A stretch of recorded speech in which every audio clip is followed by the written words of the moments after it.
Good morning, students. Welcome to SST class once again. We are reading History Chapter 3, Sultans of Delhi. Today is the second video of this chapter. Let us see कि कल के video में हमने इसमें क्या पढ़ा. कल हमने इसकी डायनेस्टीज के बारे में पढ़ा, 5 डायनेस्टीज के बारे में, और उन सोर्सेज के बारे में पढ़ा जो कि हमें बताते हैं कि इस एरा में क्या कुछ हुआ था. कुतुबुद्दीन ऐबक के बारे में हमने पढ़ा और इल्तुतमिश के. So, let us start the chapter. आज हम स्टार्ट करेंगे रज़िया सुल्तान से. रज़िया सुल्तान was the daughter of Iltutmish. She was the first and the last Muslim woman emperor who ruled over Delhi. It is said that she was the most able ruler from many of the sons of Iltutmish. When she overthrew her brother Rashkuddin, she was not accepted by the nobles. They never accepted to work under Razia Sultan because of gender discrimination which was prevailing at that time. And what happened that many of the nobles revolted against her. उनमें से एक noble था Altuniya. He was a noble in Bhatinda and he revolted a severe revolt against her. इस revolt को suppress करने के लिए रज़िया सुल्तान ने भटिंडा के लिए मार्च किया अपने एक बहुत ही लॉयल जनरल के साथ जिसका नाम था मलिक याकूत. लेकिन रास्ते पे ही उन पे अटैक किया गया और मलिक याकूत was killed and Razia Sultan was imprisoned. And her another brother, whose name was Bahrain, he became the ruler of Delhi. After that she made an alliance with Altuniya only and she married him. And इन दोनों ने मिलकर जो brother है उसका Bahrain को उसको हटाने की कोशिश की, बट वो फेल हो गई और उसमें रज़िया सुल्तान died. According to Minhaj Siraz, Razia was having all the qualities of great king, like she was wise, she was courageous, she was just also, generous towards her kingdom, great leader, but in only one thing she was lacking, and it was that she was not born a man. So, उसकी जितनी भी qualities थी वो सारी waste गई. Next ruler of slave dynasty was Ghiyasuddin Balban. He was a person of strange character. He never used to believe anyone. लोगों में अपना खौफ डाल के वो रूल करना चाहते थे. Although he was a great commander, और उन्होंने अपने एरिया को मंगोल अटैक से बचाया और अपने फोर्ट्स को स्ट्रॉन्ग किया. He was self-disciplined. He never appeared in between people in casual. अगर जब वो जाते थे तो नॉर्मली ड्रेसअप होकर जाते थे जिससे कि लोग उन्हें पहचान ना सकें. To extend his kingdom, he took certain steps, जिनमें से कुछ हैं. He introduced spy system and make them more perfect.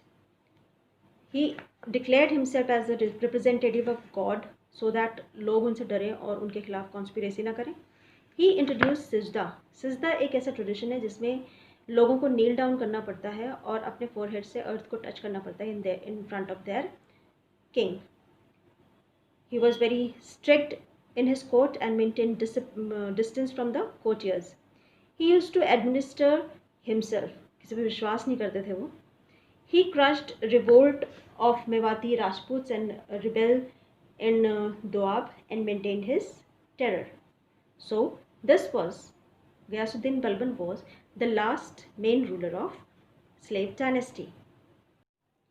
Ghiyasuddin Balban की डेथ के 4 साल बाद खालजी डायनेस्टी पावर में आई. इस डायनेस्टी के मेन रूलर्स थे Jalaluddin Khilji and Alauddin Khilji.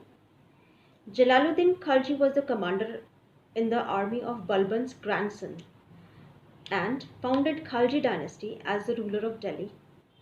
He was 70 years old and was soon murdered by his own nephew Alauddin Khilji.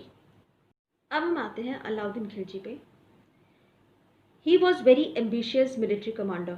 उनका मानना था कि जो भी रिवोल्ट्स होते हैं उनका मेन कारण होता है नोबल्स की अय्याशी and weak spy system. So इसके लिए उन्होंने कुछ स्टेप्स लिए. Steps to avoid revolts. अपने स्पाई सिस्टम को स्ट्रॉन्ग किया. He stop the sale of wine and social gathering, जिससे कि लोग आपस में मिले ना और उनके खिलाफ षड्यंत्र ना करें। उन्होंने सारी गिफ्टेड प्रॉपर्टी को सीज कर लिया और अपने कब्जे में कर लिया। On page 26 there is a map जिसमें अलाउद्दीन खिलजी के एरिया के बारे में दिखाया गया है। From Bengal, Bihar, Uttar Pradesh, Punjab, Gujarat, all was under his rule, and everybody except one or two rulers accepted his supremacy. He was so ambitious, wanted to be like Alexander and rule over the world. He introduced some economic policies also. He wanted कि जो रोज़मर्रा की कुछ चीज़ें होती हैं, essential चीज़ें होती हैं, बेसिक नीड्स होती हैं, वो हर किसी को मिल सके, एक आम आदमी को भी वो रीज़नेबल रेट्स पे मिल सके।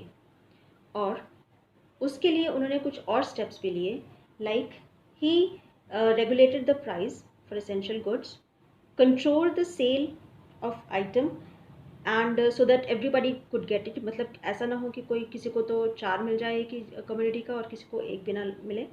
सो he checked over that also. He appointed inspectors to see that the good is sold in a fixed rate and not hoarded by the sailors. Next is he established godowns to store the grains.